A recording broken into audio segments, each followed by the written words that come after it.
and it's another episode of Tips from the Placing Company. I'm Michael. I'm Michael Barrel, the more handsome one. And today we are talking about the top 5 CV mistakes when applying abroad. And by God, we see a lot of that, don't we? All day, every day, and it just makes our job so much harder, employers' jobs so much harder, And your job so much harder. Oh So my just God. take the extra 10 minutes, 15 minutes to make those small changes that we're going to go through right now and make your life a whole lot easier. And stay tuned to the end because we've got a special discount for you. Oh, yeah. Number one. Let's start with number one. Okay. Focusing too much on responsibilities, not on the actual achievements of the role. That is a really, really good one because it is easy to jump onto, let's say, a job ad and copy the responsibilities and copy and paste them into your CV, which is all fine and dandy. But we want to know what you did. What did you accomplish? What did your day-to-day look like? If you were working on projects, which projects did you work on? How much were they valued? If you're working in healthcare, what were your day-to-day duties? Tell us what you actually did so we can sell it. And also, if you tell an employer what you actually did, they can picture in their mind how you can help their organization, what you can do for them. If not, and you're just generic, then you're going to get a generic rejection email. I'll give you a healthcare example. Okay. So we get a few healthcare applicants, nurses wanting roles in Australia. I'll see on their CVs vague statements around provided assessment and treatment for patients.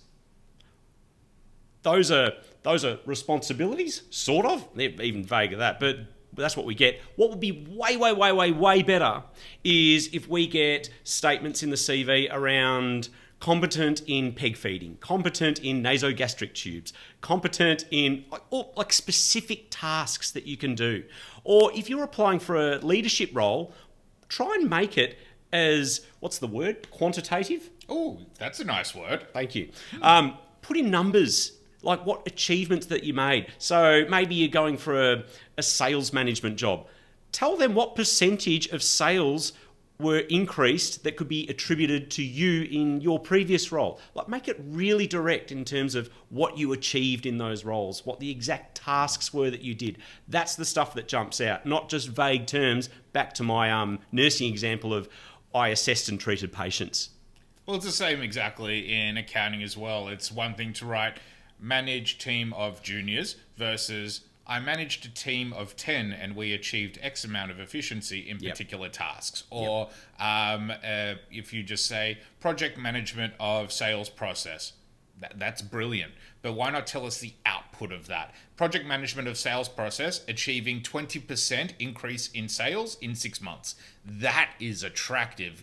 Doesn't matter which country you're applying to. If you put that in your CV, the employer is going to want you because you bring value.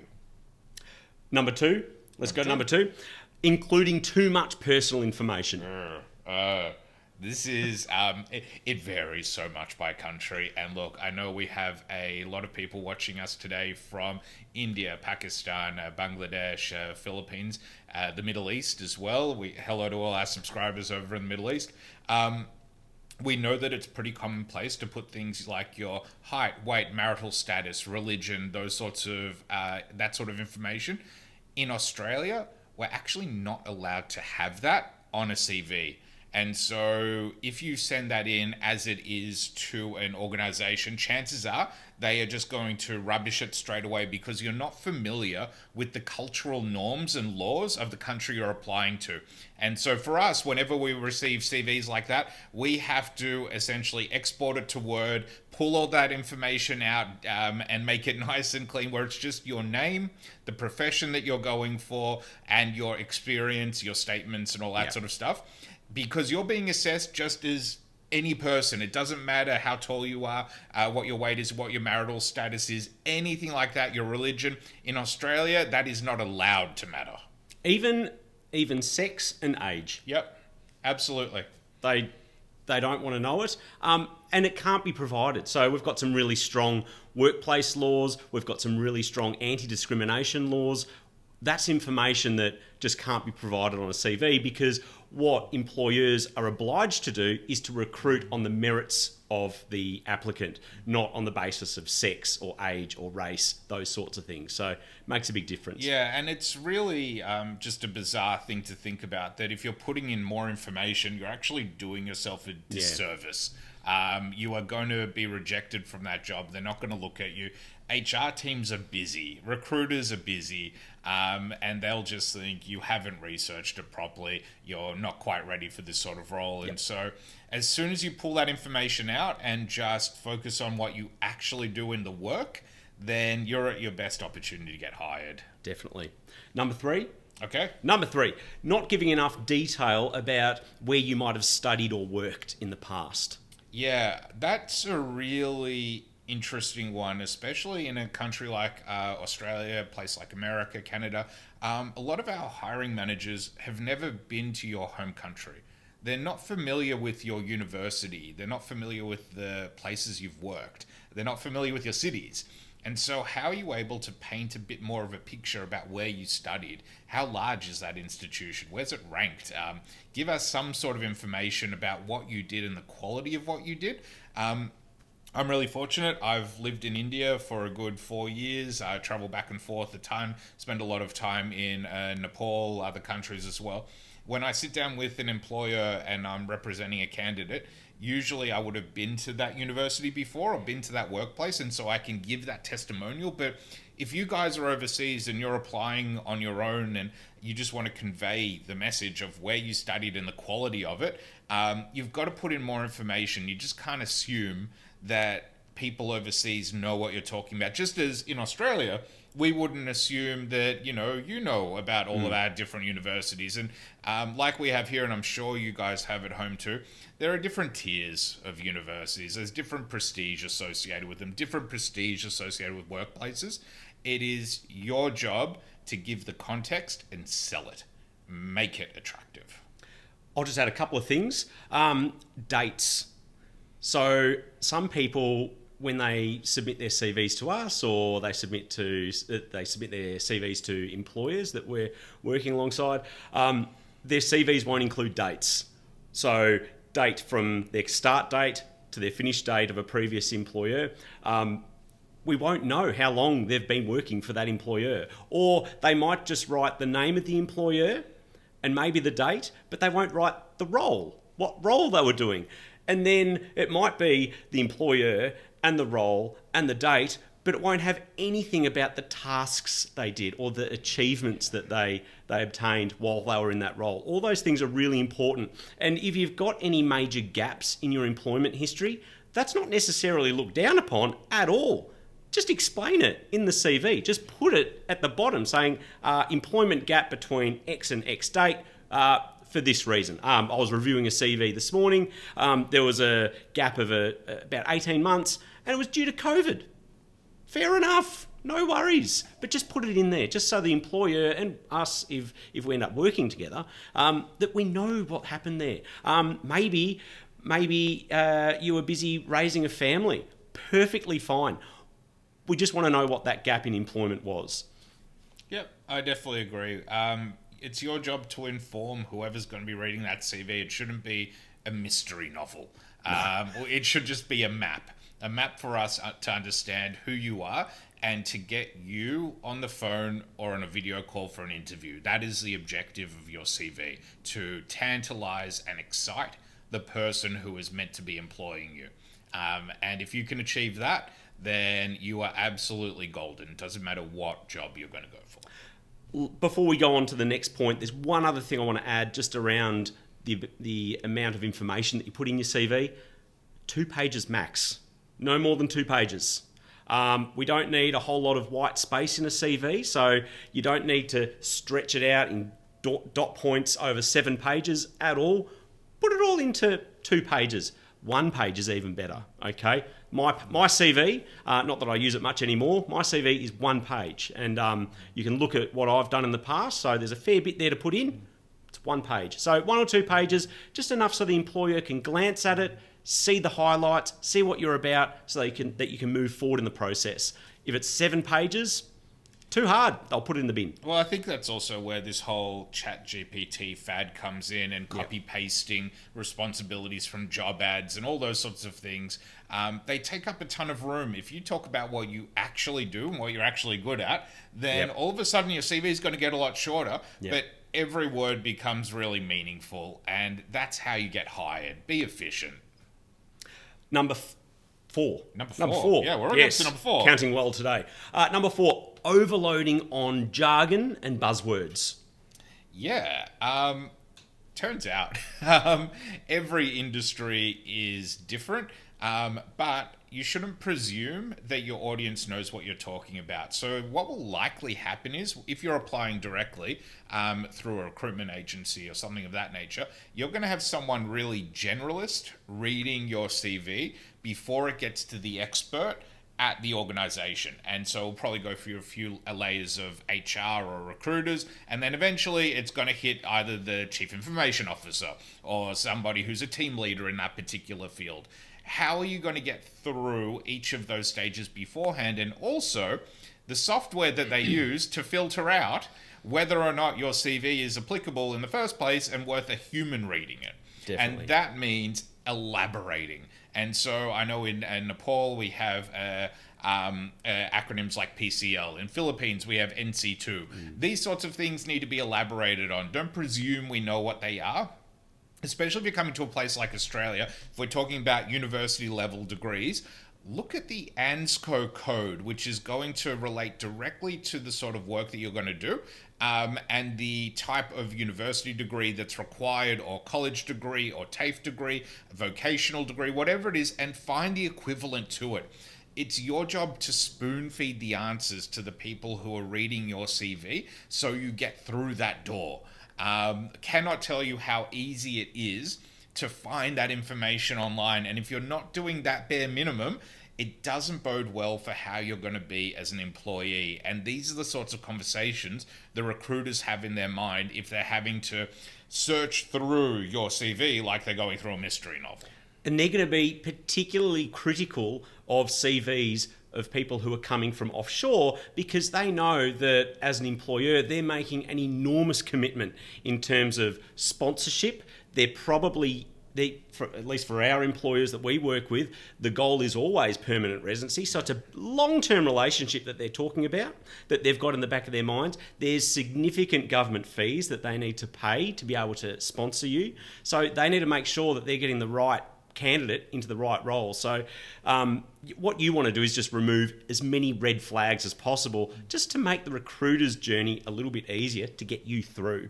I was just going to mention one other thing around jargon and buzzwords. What I see in a lot of CVs that I come across is at the qualifications section, where you might be putting your degrees or any licenses that you might have obtained. People might put in acronyms. So in the healthcare space, for instance, people might be putting in a BSN. I know that that's a Bachelor of Science in Nursing, but not everyone knows that. Michael was mentioning the NC2 qualification in the Philippines. So that's a caregiving qualification. So in Australia, we've got assistants in nursing, personal care attendants, that sort of thing. The equivalent is someone who has an NC2. Most employers, even healthcare employers, do not know what that is. It's a national certificate in caregiving at a level 2. That's what it is. Put it in there. Don't put the acronym in there and hope that we understand what it means. So just try and avoid acronyms as much as possible. Assume that we don't know what the word is. Okay, and now we're up to number 5, and this one we touched on last episode, but we want to delve a little bit deeper because we keep seeing this issue come up. Number 5 is ignoring local language nuances when it comes to your CV. And we spoke about last time, there is a big difference between spelling in the US style of English versus the UK and Australian style of English, where at the end of a word like revolutionize, in America, you would spell it I-Z-E. In Australia, it's I-S-E at the end. A word like colour is spelt in America C-O-L-O-R. In Australia, it's spelt C-O-L-O-U-R. So these types of things kind of trigger someone who is reading your CV to think, that person used ChatGPT, or they're not thinking about the market they're going to. Because if you're going to be in Australia and you have to write reports or do shift handovers or present documents and do presentations or write emails, people are going to expect you to write in the local styling. That is a big deal. And if you can't do it on your CV, which is meant to be your introduction to the market, your grand entrance to that employer to get yourself an interview, then chances are you won't do it when you start working as well. And so that's why we're really particular on this. And if we see someone putting in that effort from overseas, that absolutely motivates us. Definitely. We get really excited about that. Definitely. When Michael mentions the spelling conventions for Australia, it's British English. So Australian English is British English. So, you've either got American English or British English. There's a few others, but we're British English, okay? So Australian English is British English. So if you're trying to work out on your spell check which one to go for, British English. Go for that one. Absolutely. And then the other thing to remember is in a place like Australia, language is used in a very soft manner, I guess we would say it. Yeah. We're very much about tolerance, equality, not offending anyone. And there are certain words when we're talking about different people which can be offensive. And so if you do have any questions about whether or not your CV is using words that might be taken in the wrong direction, consult people like us. Just ask the question so we can let you know yes, no, an alternative. We really want to make sure that these little inadvertent things aren't tripping you up. And we've seen it in our interview coaching as well. These words will come up and all of a sudden a job is lost, even on a joke or a side comment. It's just very impressive, especially if you're going for government work or big four accounting firm work or consulting work where you're going to be client facing as well. Those sorts of words, just words, will be really fatal to your application. So spend time beforehand, work with people like us, and get it right from the outset. There's one other thing I forgot to mention about the CV. A lot of people will put in a photo of themselves in the CV. Don't need to do it. It's better if you don't do it. You don't need to put in a whole lot of colours or graphics or beautiful templates. Simply a white page with your writing all over the CV. 2 pages maximum is better, and just 2 pages on a white page, no photos, no colours, just make it black and white.